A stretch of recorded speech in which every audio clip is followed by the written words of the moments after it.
எல்லாருக்கும் வணக்கம். Thank you so much for joining me today again. இன்னைக்கு பார்த்தீங்கன்னா நம்ம வந்து UPSC 2023 Prelimsல Polity பொறுத்த வரைக்கும் what are the most expected topics? So பாலிட்டியில் லக்ஷ்மிகாந்த் சார் நிறைய NCERTs நிறைய ப்ரிப்பேர் பண்ணிட்டு இருந்திருப்பீங்க. நல்ல ஒரு ப்ரிப்பரேஷன் ஜோனில் நீங்கள் எல்லாருமே இருப்பீங்க அப்படிங்கிறது I'm very confident. If not you can revisit my video. I'll add that in the description. 5-month strategy UPSC போட்டிருக்கேன். So you can again revisit and recalibrate your strategy. But பொதுவாக பாலிட்டி பொறுத்த வரைக்கும் previous years questions நம்ம கண்டிப்பாக revise பண்ண போகிறோம். That's very very important. ஏன்னா repeated topics என்ன வந்திருக்கு அப்படிங்கிறது ஒரு நல்ல அண்டர்ஸ்டாண்டிங் வரணுங்கிறதுக்காக தான் ப்ரீவியஸ் இயர்ஸ் கொஸ்டின்ஸை நம்ம எல்லாருமே விக்னேஸ்வரன் சாராக இருக்கட்டும், very diligently he does the videos. அவரோடது ஃபுல்லாக ப்ரீவியஸ் இயர்ஸ் கொஸ்டின் சார் பண்ணிட்டு இருக்காங்க. Adil Beg sir, he gives you so many tips. Madhavi ma'am, Vijayalakshmi ma'am, Shaktivel sir, lot of people we are doing all this in our channel. But இதில் என்னன்னு கேட்டிங்கன்னா அந்த topics which are repeated அப்படிங்கிறது நமக்கு ஓரளவுக்கு நல்ல பரிச்சயமாக இருக்கணுங்கிறது very very important. But we also need to know what to expect, right? So இன்னைக்கு அதுதான் பார்க்க போகிறோம். பாலிட்டி பொறுத்த வரைக்கும் what are the important topics that can be expected? உங்களால சொல்ல முடியுமா அப்படின்னு கேட்டிங்கன்னா I've done my research, so I did go through a lot. So here you go. இன்னைக்கு பவர் பாயிண்ட்ல ஒரு 25 most expected topics which you need to கொஞ்சம் add ஆனா ரிவைஸ் பண்ண வேண்டி இருக்கும் அப்படிங்கிற மாதிரி ஒரு கணிப்பு. அந்த கணிப்பை உங்களுக்கு நாங்கள் வழங்குறோம். Okay, so let's go to the power point and see what are those most important topics. Very exciting. இன்னைக்கு பார்ப்போம். எல்லா வீடியோவும் எக்ஸைட்டிங் தான் சொல்றீங்க. எங்களுக்கு தான் டென்ஷனா இருக்குன்னு நினைக்காதீங்க. I think yes, this is a well researched video. So definitely just 3 tips before we go. எப்படி நீங்கள் ரிவைஸ் பண்ணணும் இம்பார்ட்டன்ட் டாபிக்ஸ் ப்ரிலிம்ஸ் பொறுத்த வரைக்கும் 2023 நான் மே மாதம் எய்ம் பண்ணுறேன், எழுதலான்ட்டு இருக்கேன், கண்டிப்பாக எழுத போகிறேன். எந்த கேட்டகரியில் நீங்கள் இருந்தாலும் பேசிக் என்னன்னு கேட்டிங்கன்னா ஸ்டாட்டிக் கண்டென்ட்ல கண்டிப்பாக நீங்கள் ரிவைஸ் பண்ண வேண்டிய விஷயங்கள் என்னன்னு பார்த்தீங்கன்னா parliament, fundamental rights, DPSP, preamble, supreme கோர்ட்டனுடைய பவர்ஸ், பிரசிடென்ட், இதெல்லாம் கண்டிப்பாக while you're studying most important topics short notes நீங்கள் வந்து ஜாட் டவுன் பண்ணிக்க வேண்டியது ரொம்ப ரொம்ப இம்பார்ட்டன்ட். நம்ம புக்கை வச்சு திருப்பி ரிவைஸ் பண்ணுற ஸ்டேஜ் வந்து இந்த 5 months கிடையாது. நீங்கள் ரிவைஸ் பண்ணிட்டு உங்களோட வே ஆஃப் டேக்கிங் நோட்ஸ், அதில் நீங்கள் நோட்ஸ் எடுத்துக்கலாம். அது ஹேண்ட் ரிட்டனாக இருக்கலாம், சிஸ்டமில் இருக்கலாம், எனி சாஃப்ட்வேர் நீங்கள் யூஸ் பண்ணலாம். அது உங்களோட ஒருத்தருடைய கன்வீனியன்ஸ் அண்ட் ப்ரிஃபரன்ஸ். அதுக்கப்புறம் ரீட்டைன் பண்ணணும். இதுதான் மோஸ்ட் இம்பார்ட்டன்ட் திங். எத்தனை நீங்கள் ஆயிரக்கணக்கான வீடியோ பார்த்தாலும் நீங்கள் ரீட்டைன் பண்ண முடியுதா படித்த விஷயங்களை அப்படிங்கிறது தான் ஐடியா. அதுக்காக தான் நாங்கள் திருப்பி ரீஎன்ஃபோர்ஸ்மெண்ட் தான் இந்த வீடியோஸ் எல்லாமே. இப்போ நாங்கள் சொல்லலைன்னா நீங்கள் பார்லிமெண்ட் படிக்காமல் இருக்க போகிறது இல்லை, ஃபண்டமெண்டல் ரைட்ஸ் நீங்கள் படிக்காமல் இருக்க போகிறது இல்லை. அகெயின் ரீஎன்ஃபோர்ஸிங், இதுதான் நம்ம பண்ணிட்டு இருக்கோம். இங்கே அந்த கைடன்ஸ் தான் நம்மளால கொடுக்க முடியும். ஸோ நீங்கள் வந்து என்னால் ரீகால் பண்ண முடியுதாங்கிறத ஒரு மாக் டெஸ்ட் இன்னைக்கு வீக்கெண்ட்ஸா வீக் டேவா ஒரு ப்ராக்டிஸ் கொஸ்டின் போட்டு பார்க்கும்பொழுது நல்ல ஒரு அப்ரோச். நான் எவ்வளோ ப்ரொசீட் பண்ணிட்டு இருக்கேன், நான் ஓரளவுக்கு பரவாயில்லையா, என்னால் இந்த scoring. You can again revisit my video how to improve your prelim scores. This is a good time to revisit that video. ஏன்னு கேட்டிங்கன்னா நம்ம ஸ்கோரிங் ரேட் எங்கே இருக்கும், எங்கே நம்ம வீக்காக இருக்கும் அப்படிங்கிறத செல்ஃப் அனாலிசிஸ் நம்ம பண்ண வேண்டியிருக்கும். ஸோ எவ்வளோ நான் எடுக்கணும், பிளைண்டாக நம்ம கண்ணை கட்டி காட்டில் விட்ட மாதிரி பயணிக்கக்கூடிய தேர்வுகள் இது கிடையாது. So a planned execution of your effort அது கண்டிப்பாக தேவை. அந்த பிளானிங்க்கு நாங்கள் உறுதுணையாக இருக்கும், அவ்வளோதான். Okay, so let's go. Enough of all the gyan. Yes, இந்த வருஷம் இது நீங்கள் கொஞ்சம் பார்க்க வேண்டியிருக்கும். Can a foreigner become a citizen of India? How can a foreigner become a citizen of India? இது வந்து ஒன் ஆஃப் த எக்ஸ்பெக்டட் ஏரியாஸுங்கிறத நிறைய எக்ஸ்பர்ட்ஸ் அவங்களுடைய வியூ பாயிண்ட்ஸ் வீடியோஸில் ஷேர் பண்ணதை நான் பார்த்தேன். So I'm sharing it with you. Citizenship anyway கம்பல்சரியாக படிக்க வேண்டிய ஒரு டாபிக்.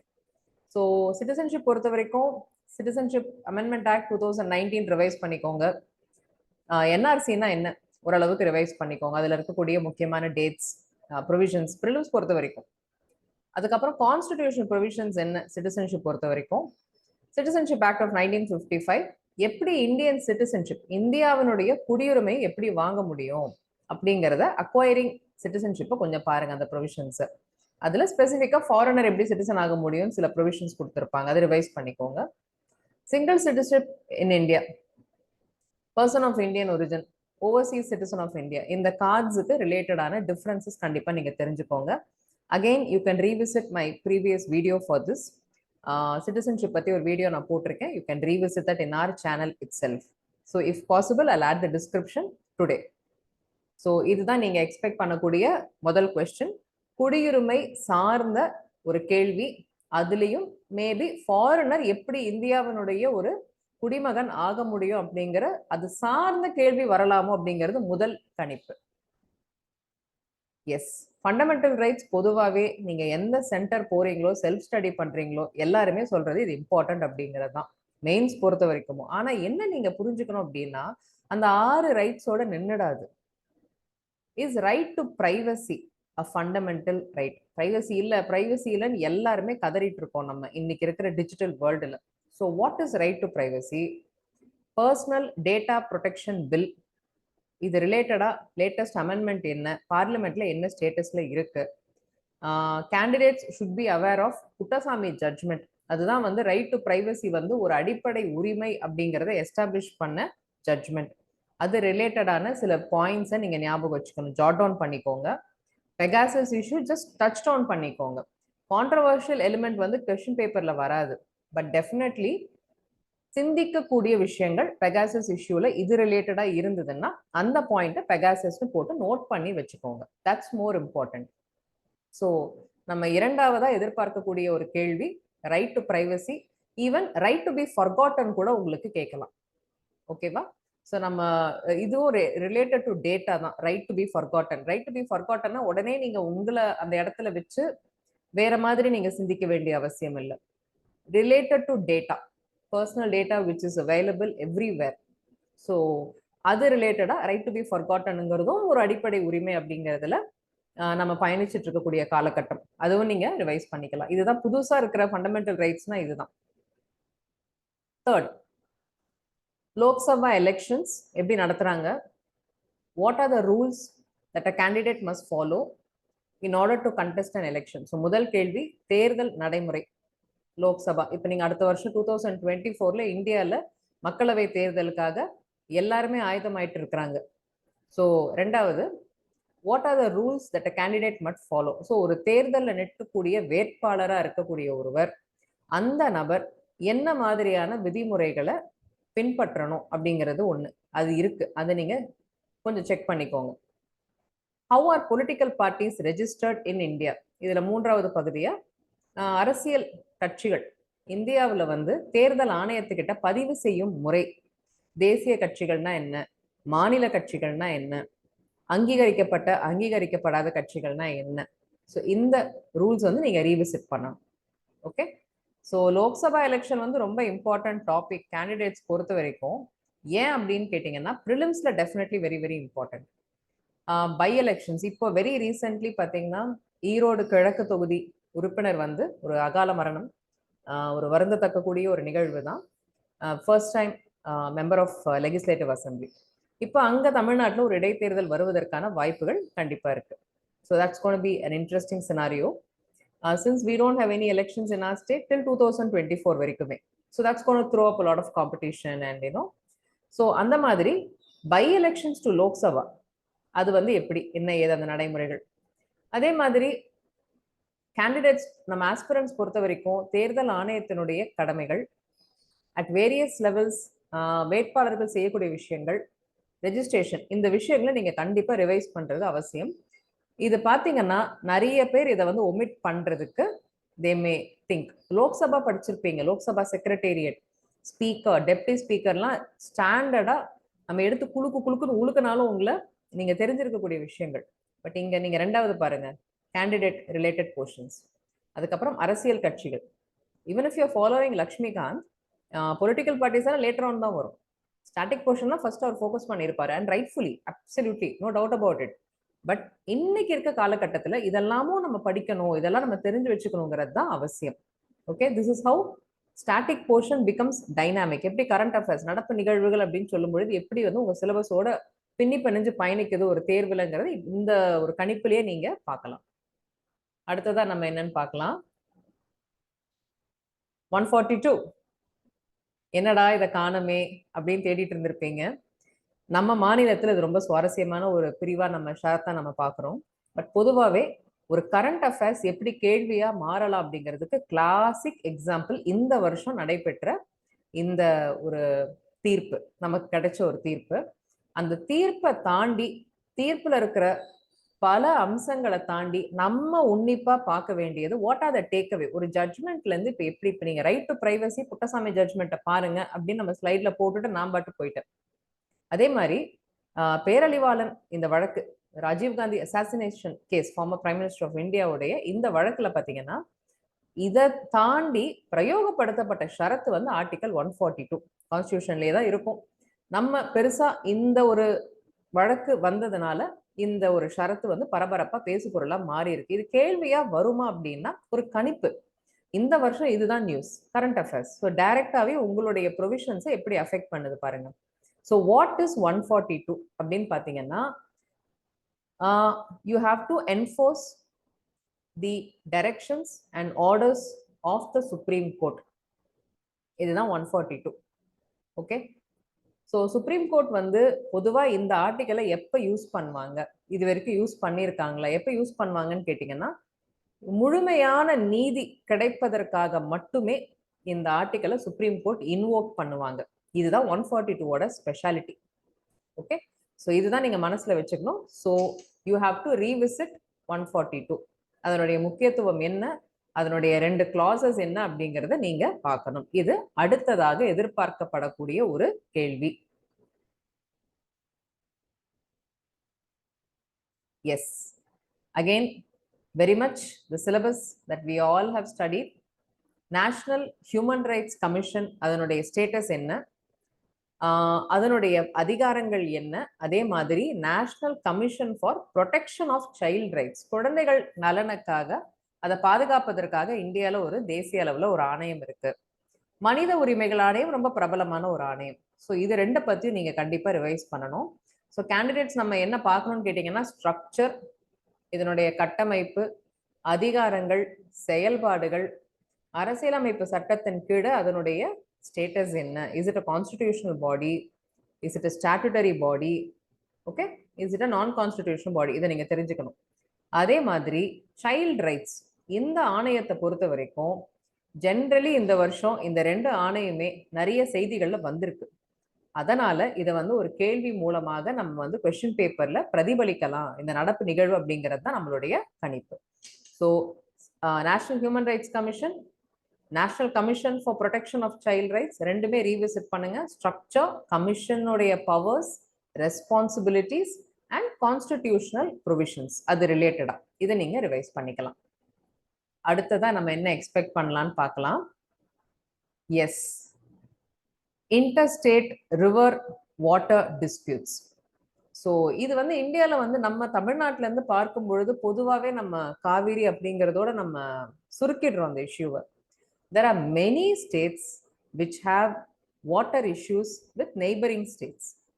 இந்தியாவில் வந்து தமிழ்நாடு, கர்நாடகா, ஆந்திரா, பாண்டிச்சேரி இதை பொறுத்த வரைக்கும் காவிரிங்கிறது ஒரு issue. Okay. So it's a river which flows, originates somewhere else and flows. இதே மாதிரி எல்லா நதிகளுக்குமே அந்த ஒரிஜினேட்டிங் பாயிண்ட், நதி மூலம் அப்படின்னு சொல்றோம், அது ஒரே ஸ்டேட்ல இருக்கும். அதுக்கப்புறம் அது ஃப்ளோ ஆகி ட்ரிபியூட்டரியா கடல்ல கடக்கக்கூடிய மாநிலங்கள், டிராவல் பண்ணி கடக்கக்கூடிய மாநிலங்கள், அது ஒரு 2-3 மாநிலங்களா இருக்கலாம். So in fact we have water sharing disputes with neighbouring states and country. இப்போ நீங்கள் வெஸ்ட் பெங்கால் எடுத்துக்கிட்டீங்கன்னா they have different issues with Bangladesh. And இப்போ நம்ம இந்த ப்ரிலிம்ஸ் பொறுத்த வரைக்கும் நான் என்ன ஃபோக்கஸ் பண்ணணும் அப்படின்னு கேட்டிங்கன்னா, இன்டர்ஸ்டேட் ரிவர் வாட்டர் டிஸ்பியூட்ஸ் ஆக்ட்னு ஒன்று இருக்கு, 1956ஆம் வருட சட்டம். அந்த சட்டத்தினுடைய கண்டிஷன்ஸ் என்ன, why was it in the news recently, அதை நீங்கள் அவேராக இருக்கணும். What is the mechanism, India பொறுத்த வரைக்கும் ஒரு மாநிலங்களுக்கு இடையேயான நதிநீர் பங்கீட்டில் இருக்கக்கூடிய சில பிரச்சனைகளை சால்வ் பண்ணுறதுக்கான வழிமுறைகள் என்னென்ன இருக்கு. ஸோ ஃபர்ஸ்ட் திங், இஷ்யூஸ் என்ன, ஏன் ஃப்ரீக்வெண்ட்டாக இந்த வருஷம் நியூஸில் வந்தது, Candidates should be able to know, and candidates should know the process by which these disputes are resolved. I'll give you a classic example. நீங்க வந்து நியூஸ்ல இந்த வருஷம் காவிரியும் வந்திருக்கலாம், ஈவன் மேபி டேம் கட்டுறதுல வந்திருக்கலாம், முல்லை பெரியார் பொறுத்த வரைக்கும் டேம் ஏன் கட்டக்கூடாதுங்கிறது ஒரு இஷ்யூவா வந்திருக்கலாம். இந்த நார்த் இந்தியாவில் இப்போ நீங்கள் மகாராஷ்டிரா நர்மதா ரிவர் பொறுத்த வரைக்கும் அங்கே இஷ்யூஸ் இருக்கு. Andhra they also have some issues with river water with regard to some other states. West Bengal பொறுத்த வரைக்கும் they have some issues with interstate river waterல. ஸோ இந்த வருஷம் ஏன் இந்த விஷயம் நியூஸ்ல வந்ததுங்கிறத நீங்க ஃபர்ஸ்ட் தெரிஞ்சுக்கோங்க. தெரிஞ்சுக்கிட்டதுக்கு அப்புறம் நியூஸ் அதுக்கப்புறம் படிக்காதீங்க. அது ரிலேட்டடா come back to constitution, come back to polity. இந்த ஆக்ட் ஒன்று இருக்கு, கான்ஸ்டியூஷன்ல இதுல என்ன மெக்கானிசம், இன்டர்ஸ்டேட் ரிவர் ரிலேட்டடா என்னென்ன ஆர்டிகல்ஸ் இருக்கு, இப்படிதான் நீங்க ஜாட் டவுன் பண்ணணும். ஸோ இப்போ ஸ்க்ரீன்ல இருந்து இன்னைக்கு நீங்க என்ன எழுதலாம், இன்னைக்கு காணொலியை பார்த்துட்டுன்னு கேட்டீங்கன்னா இன்டர்ஸ்டேட் ரிவர் IRWD ஆக்ட் எழுதிக்கலாம். ஸோ இந்த வருஷம் என்ன டிஸ்பியூட்ஸ் இருக்குங்கிறத போய் சர்ச் பண்ணுங்க. It's small homework only I'm going to give you. Search நம்மளா எடுத்து எஃபர்ட் எடுத்து படிக்கும் பொழுது இன்னும் நீங்க நிறைய லேர்ன் பண்ணுவீங்க. அதுல எப்படி நம்ம எடுக்கணும் அப்படின்னு கேட்டீங்கன்னா, என்ன ப்ராசஸ், கான்ஸ்டியூஷன் என்ன ப்ராசஸ் கொடுத்துருக்காங்க அது அப்படியே அது கீழே ஜாட் டவுன் பண்ணுங்க. ஸோ டக்குன்னு ஒரு பேஜ்ல பார்க்கும் பொழுது ரிவர் வாட்டர் அப்படின்னா அதனுடைய மெக்கானிசம் என்ன, இந்த வருஷம் ஏன் நியூஸ்ல வந்ததுங்கிற விஷயம் ஓரளவுக்கு அப்போ ஒரு பாடி இருக்குன்னா அதனுடைய காம்போசிஷன் என்ன, அதனுடைய அதிகாரம் என்ன, இதுதான் உங்களுக்கு மெயினா நீங்க தெரிஞ்சுக்கணும். நெக்ஸ்ட், நம்ம அரசியலமைப்பு சட்டத்துல இருக்கக்கூடிய படிவங்கள் ஸ்கெடியூல்ஸ்ல வந்து நீங்க கொஞ்சம் ஃபோக்கஸ் பண்ண வேண்டியது 6, 7, 8 and 9. மற்றதெல்லாம் இல்லைன்னு சொல்லல. 6, 7, 8 and 9 இது கொஞ்சம் important. questions related to 8th schedule and 9th schedule previous prelims-ல கேட்டிருக்காங்க. So it seems to be a favorite area for question makers. So அதனால இதை கொஞ்சம் நீங்க ரிவைஸ் பண்ணிக்க வேண்டிய ஒரு சூழல் இருக்கு. CAG, my dear friends, evergreen question சொல்லலாம். It's an important topic for UPSC prelims. CAG னுடைய ரோல் என்ன, அதனுடைய ப்ரொவிஷன்ஸ் என்ன, அதிகாரங்கள் என்ன, இந்த வருஷம் CAG ஏன் நியூஸ்ல வந்தாரு, controller and auditor general of India அப்படிங்கிறத நீங்க பார்க்கணும். So what is the role and status of CAG, இதை ஓரளவுக்கு நீங்க ரிவைஸ் பண்ணிக்கலாம். இது வந்து எதிர்பார்க்கப்படக்கூடிய ஒரு கேள்வி. பல்வேறு வல்லுநர்கள் என்னுடைய இந்த ஒரு பிபிடியை ரெடி பண்றதுக்கான ஆராய்ச்சியில நான் ஈடுபட்டு இருக்கும் பொழுது நிறைய யூடியூப் சேனல்ஸ்ல, நிறைய ஆன்லைன் வெப்சைட்ஸ்ல இந்த மாதிரியான கேள்விகள் ப்ரெடிக்ஷன் பேஸ் பண்ணி எடுத்து நான் போட்டிருக்கேன். So not from one single source. Yes, I think it's my favorite topic now because I work in higher education. உயர்கல்வித்துறையில பணியாற்றிட்டு இருக்கிறதுனால இந்த கேள்வி வந்து கண்டிப்பா இந்த வருஷம் ஏதோ ஒரு ரூபத்துல பிரிலிம்ஸ்ல வருங்கிறது நான் ரொம்ப ஸ்ட்ராங்கா கணிக்கிறேன். Let's see how it works out. வரலன்னா என்ன திட்டாதீங்க. Vice chancellors of central universities, how are they appointed? இதுல நீங்க வந்து ஸ்டேட் யூனிவர்சிட்டிஸும் படிக்கிறதுல தப்பு இல்லை. ஒரு பல்கலைக்கழகம் இருக்கு அப்படின்னா வேந்தர், துணைவேந்தர் அல்லது வேந்தர், இணைவேந்தர், துணைவேந்தர், இதுதான் வந்து பொதுவா பதவிகள். ஸோ சான்சலர், வைஸ் சான்சலர், இதுதான். இந்தியா பொறுத்த வரைக்கும் அது நீங்க வந்து எந்த பல்கலைக்கழகமா இருந்தாலும், மாநில பல்கலைக்கழகமா இருந்தாலும், மத்திய பல்கலைக்கழகமாக இருந்தாலும், தி சான்சலர் ஆஃப் அ யூனிவர்சிட்டி, ஒரு பல்கலைக்கழகத்தின் வேந்தர் பதவியில் இருப்பது ஆளுநர், அந்த மாநிலத்தினுடைய ஆளுநர். இப்போ பாண்டிச்சேரி யூனிவர்சிட்டியினுடைய சான்சலர் யாருன்னு கேட்டீங்கன்னா அந்த மாநிலத்தினுடைய lieutenant governor madam Tamilisai Soundararajan அவர்கள். ஓகேவா? இப்ப தமிழ்நாட்டுல வந்து பல்கலைக்கழகங்களுடைய வேந்தர் யாருன்னு கேட்டீங்கன்னா தமிழகத்தினுடைய ஆளுநராக இருக்கக்கூடிய திரு ரவி அவர்கள். இதுதான். இப்ப நீங்க டெல்லி, ராஜஸ்தான், பஞ்சாப், ஒரிசா, சத்தீஸ்கர், கேரளா, ஆந்திரா எல்லா மாநிலத்துக்கும், நார்த் ஈஸ்ட் முதற்கொண்டு அந்த மாநிலத்துக்கு உட்பட்டு இருக்கக்கூடிய மாநில மற்றும் மத்திய பல்கலைக்கழகங்களுக்கு இவங்கதான் வேந்தர். துணைவேந்தர் அப்படிங்கிறது 3 ஆண்டுகள் ஒரு பல்கலைக்கழகத்துக்கு நியமிக்கப்படக்கூடிய ஒரு நபர். தமிழ்நாட்டுல ஒரு மத்திய பல்கலைக்கழகம் இருக்கு, நிறைய மாநில பல்கலைக்கழகங்கள் இருக்கு. Madras university, Madurai Kamaraj, Manonmaniam Sundaranar, Bharathiar, Bharathidasan, Thiruvallur university, Annamalai university, ஏனோ. ஸோ இது எல்லாமே இருக்கு. எல்லாவற்றிற்கும் ஒருவர் வேந்தர், ஒரு பல்கலைக்கழகத்திற்கும் முறையே தனியாக துணைவேந்தர் நியமிக்கப்படுவார்கள். அவங்க 3 ஆண்டுகள் பணிக்காலம் இருப்பாங்க. அந்த துணைவேந்தர் நியமிப்பதற்கு ஒரு சர்ச் கமிட்டி போடுவாங்க. தேடல் குழு நீங்க நியூஸ் பேப்பர் எல்லாம் பார்த்திருப்பீங்க. In fact I work in Annamalai university. So இங்க வந்து எங்களுக்கு ஒரு பெரிய என்னோட friend who is in charge of the study centre in Egmore. That's my first job. 12 years I work in that centre in Egmore. So அங்க வந்து நிறைய தேடல் குழுக்கள்லாம் இப்போ நடந்திருக்குது. ஸோ ரொம்ப ஒரு நல்ல ஒரு learning experience. How you know we can at least கொஞ்சம் தள்ளி நின்று நம்மளால பார்க்க முடியும் அப்படின்னு இவ்வளோ நடக்குது அப்படிங்கிறத. They've organized interviews also for several search committees. Wonderful experience. And I've seen in person how it works. அந்த அளவுக்கு பார்க்கலாம், ஓரளவுக்கு நடந்திருக்கு. அஃப்கோர்ஸ் இட்ஸ் கான்ஃபிடென்ஷியல் எக்ஸசைஸ், அதுக்கு மேல எனக்கும் தெரியாது உள்ள என்ன நடக்குதுன்றது. பட் இதுதான் ப்ராசஸ். தேடல் குழு நியமிப்பாங்க ஆளுநர் ஹையர் எஜுகேஷன் டிபார்ட்மெண்ட்ல. அதுல வந்து 3 உறுப்பினர்கள் இருப்பாங்க. State government nominee, university will nominate a person, அதுக்கப்புறம் ஆளுநர் ஒரு நாமினி போடுவார். இந்த 3 பேரும் சேர்ந்து தான் தேடல் குழு சர்ச் கமிட்டி இவங்க ஒரு நோடல் ஆஃபீஸரை நியமிச்சு அந்த nodal officer they will give out an ad, advertisement கொடுத்து அதுக்கப்புறம் அப்ளிகேஷன்ஸ் கால்ஃபேர் பண்ணுவாங்க.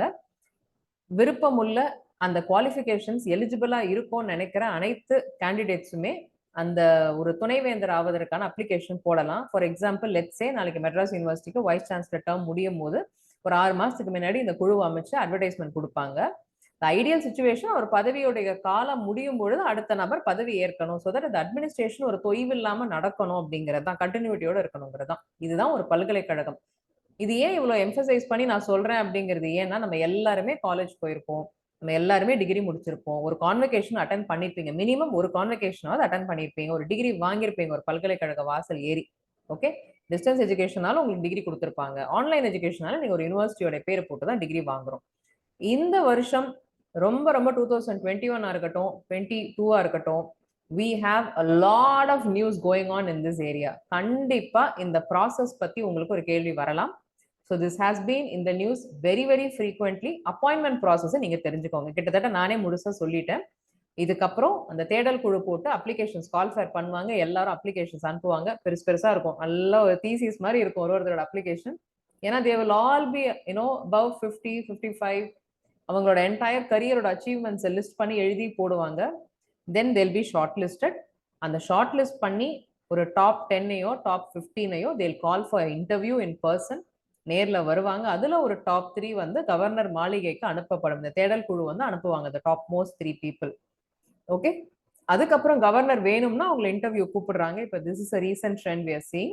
Then they declare one candidate. இப்போ தமிழ்நாட்டில் வெரி லேட்டஸ்ட் அனௌன்ஸ்மெண்ட், கொடைக்கானல் இருக்கக்கூடிய Mother Teresa university, okay, Mother Teresa women's university, பெண்கள் பல்கலைக்கழகம், அங்க வந்து ஒரு வைஸ் சான்சலர் டாக்டர் கலா அப்படின்னு சொல்லிட்டு ஒருத்தவங்களை போட்டிருக்காங்க.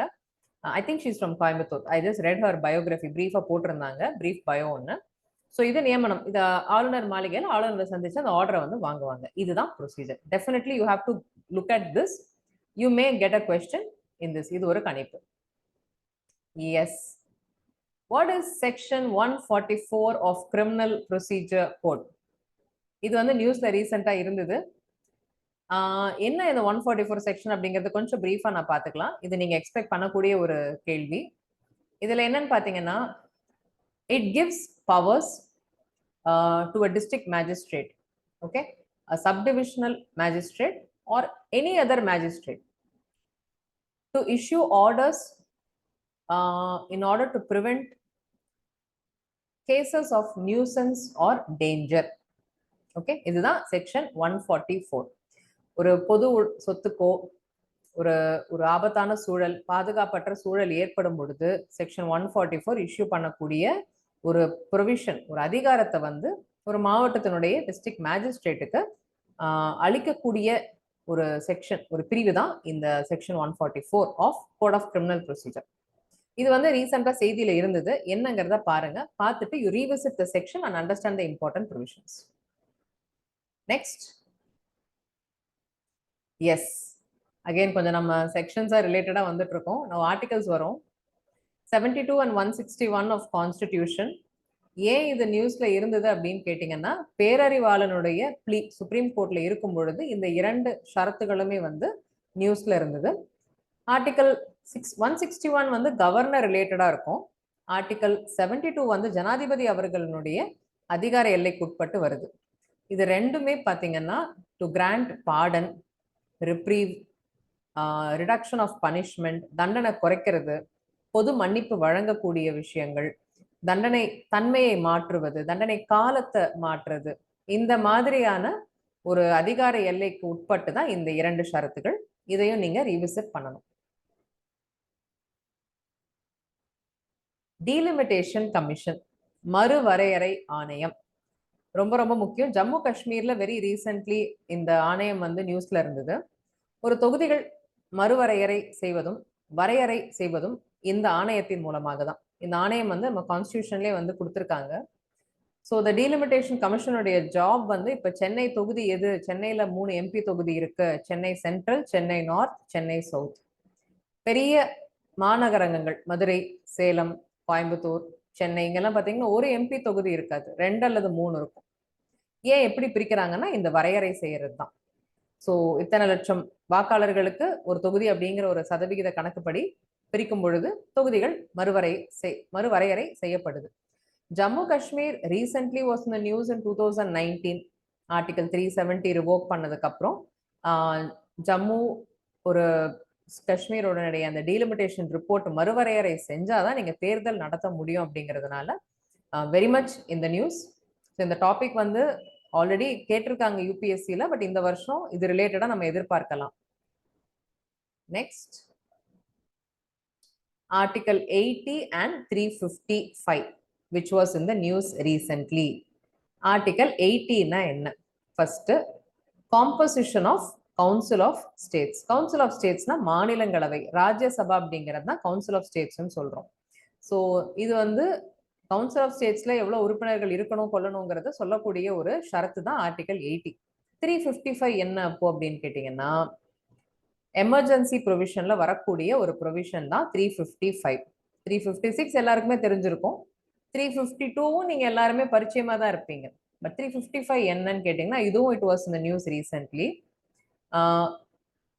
அனைத்து மாநிலங்களையும், யூனியன் ஆஃப் ஸ்டேட்ஸ் ஆர்டிகல் 1 இந்தியால இதுதான், அனைத்து மாநிலங்களையும் அந்த மையம் the union should protect all the states, every state, ஒவ்வொரு மாநிலத்தையும் அனைத்து மாநிலங்களையும் எந்த ஒரு எக்ஸ்டர்னல் அக்ரெஷன், எந்த ஒரு இன்டர்னல் டிஸ்டர்பன்ஸ்ல இருந்தும் அரசியலமைப்பு சட்டத்துக்கு உட்பட்டு காப்பாற்ற வேண்டிய ஒரு கடமை மையத்துக்கு உண்டு, மத்திய அரசாங்கத்துக்கு உண்டு, யூனியனுக்கு உண்டு அப்படிங்கறத சொல்லக்கூடிய ஆர்டிகல் தான் 355. இது ஏன் நியூஸ்ல இருந்தது ரெண்டுங்கிறத ரிவைஸ் பண்ணுங்க.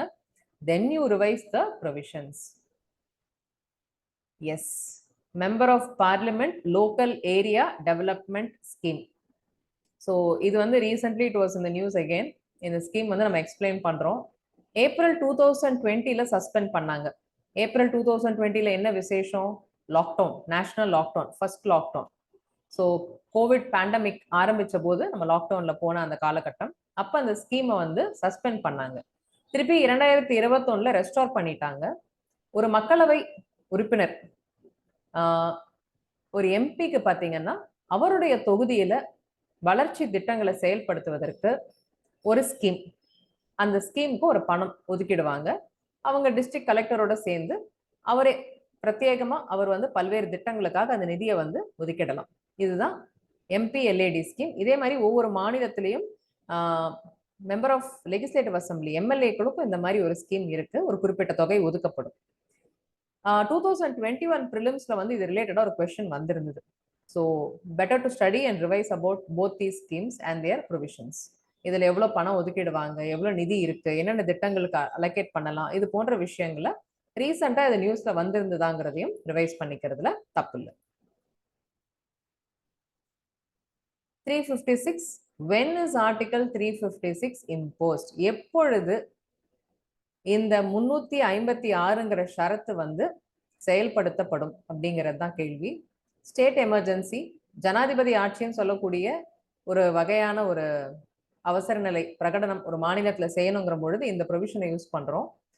ஸோ எமர்ஜென்சி ப்ரொவிஷன்ஸை கொஞ்சம் ரீவிசிட் பண்ண வேண்டியது அவசியம். அதுதான் இந்த வீடியோல இருந்து நம்ம பார்க்கறது. எஸ், ஆளுநர், explain the powers of the governor. ரொம்ப ரொம்ப இம்பார்ட்டன்ட் டாபிக்ஸ் யூபிஎஸ்சி பொறுத்த வரைக்கும். இந்த வருஷம் ஆளுநர்கள் வந்து நிறையவே செய்திகள்ல வந்துட்டு இருக்காங்க.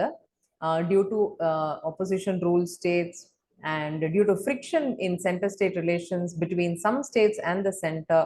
இதனால பாத்தீங்கன்னா governor and president are in the news. So definitely similarities என்ன, வேறுபாடுகள் என்ன, அதிகாரங்கள் என்ன, பணிகள் என்ன, ஒரு ஆளுநரை பொறுத்த வரைக்கும் ஜனாதிபதியை பொறுத்த வரைக்கும் நீங்க ரிவைஸ் பண்ண வேண்டியது கண்டிப்பா கட்டாயம். எஸ், ஒரு மாநிலத்துல முதலமைச்சரை நியமிக்கக்கூடிய அல்லது நீக்கக்கூடிய செயல்முறைகள் என்ன? So this topic is very important. So அதே மாதிரி நம்ம நாட்டினுடைய பிரதம மந்திரியை நியமிக்கக்கூடிய அதே மாதிரி பதவி நீக்கம் செய்யக்கூடிய நடைமுறைகள் என்ன, இது வந்து நீங்க கண்டிப்பா ரிவைஸ் பண்ணணும். இது வந்து ஸ்டாட்டிக் கண்டென்ட் தான்.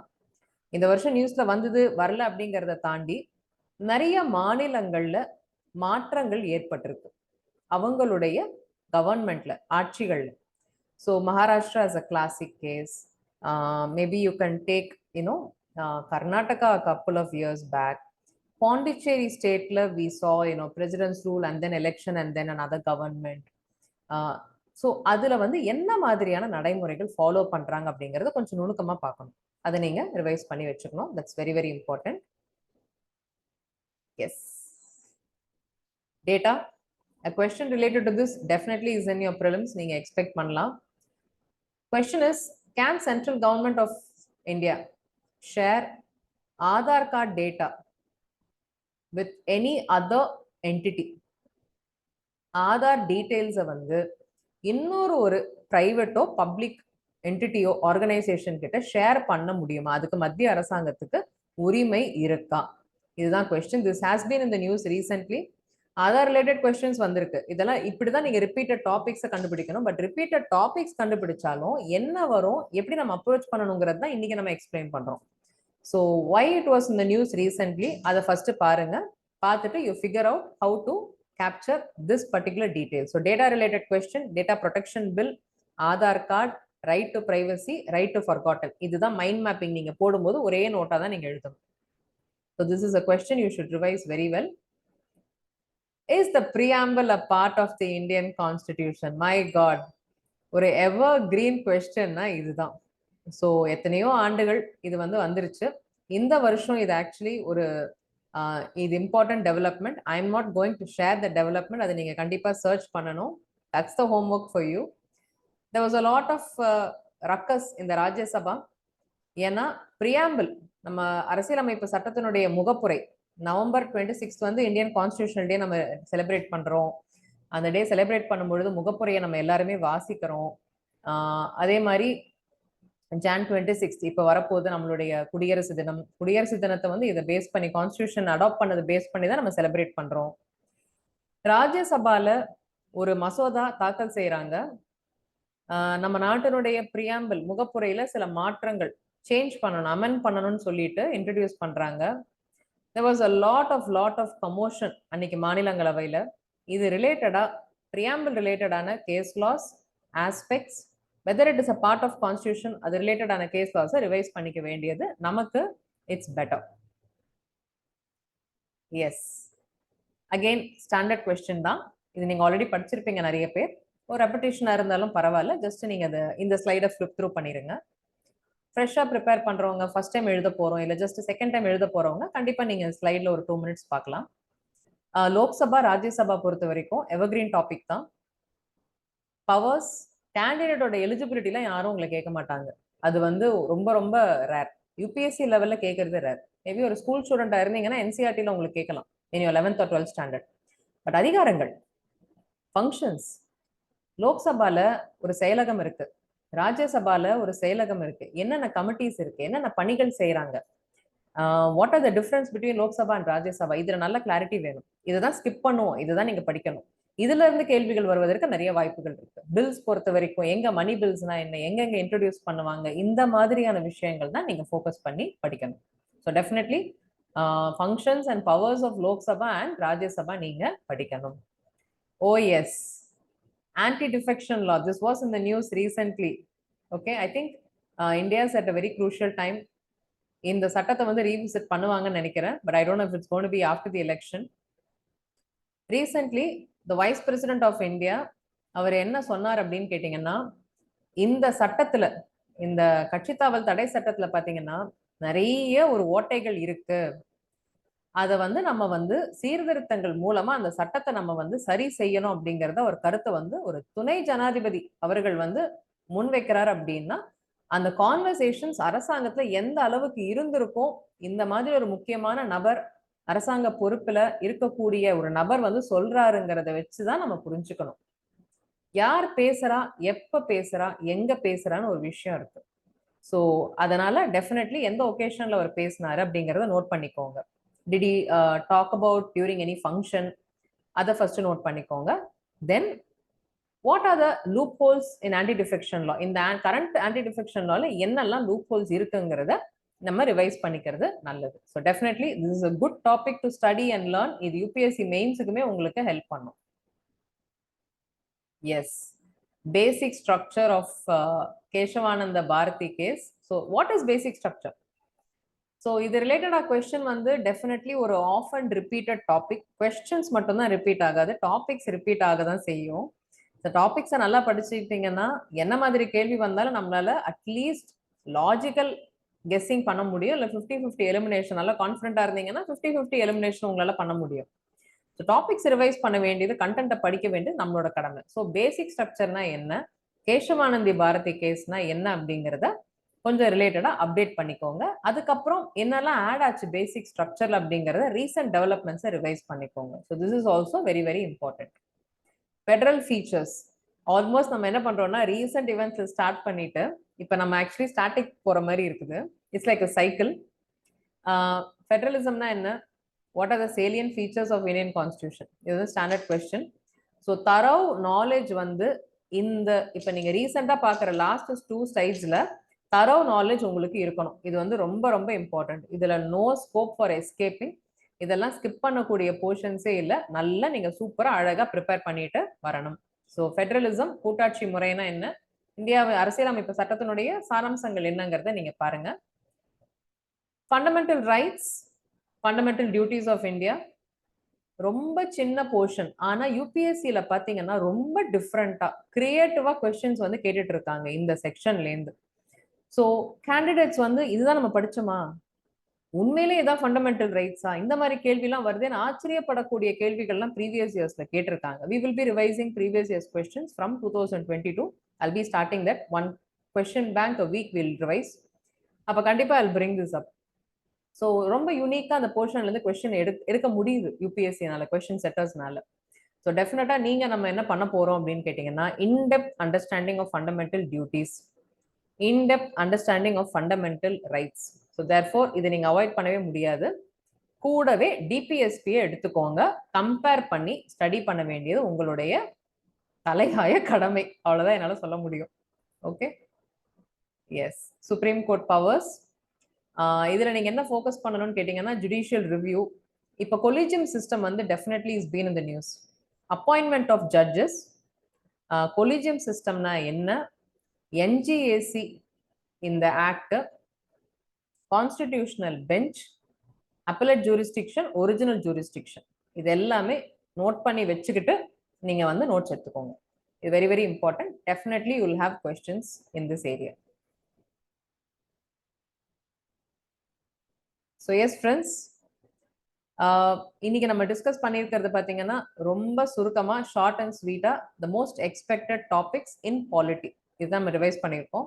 இதுல நிறைய ரிப்பீட்டட் டாபிக்ஸ் இருக்கும். நீங்க சரியான போங்கு வீடியோ போட்டீங்கன்னு நினைக்க வேண்டாம். Even though topics are repeated, we need to know what to study. இது வந்து ஒரு இந்த காணொலியினுடைய பர்பஸ் பார்த்தீங்கன்னா உங்களை ஓரளவுக்கு கைட் பண்றது தான். ஸோ ஒரு டக்குன்னு ஒரு லல், ஒரு ஸ்லோ எப்படி ஸ்டார்ட் பண்றது, ஜனவரி வந்துருச்சு அப்படின்னு இருக்கும் பொழுது இந்த மாதிரியான வீடியோஸ் நீங்க பார்க்கும் பொழுது it kind of gives you a good fillip. So it kind of lifts you up.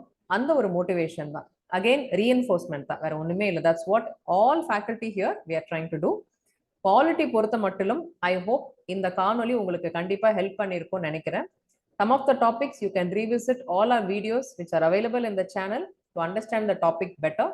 At the same time, please note down and then revise the topics. So thank you so much.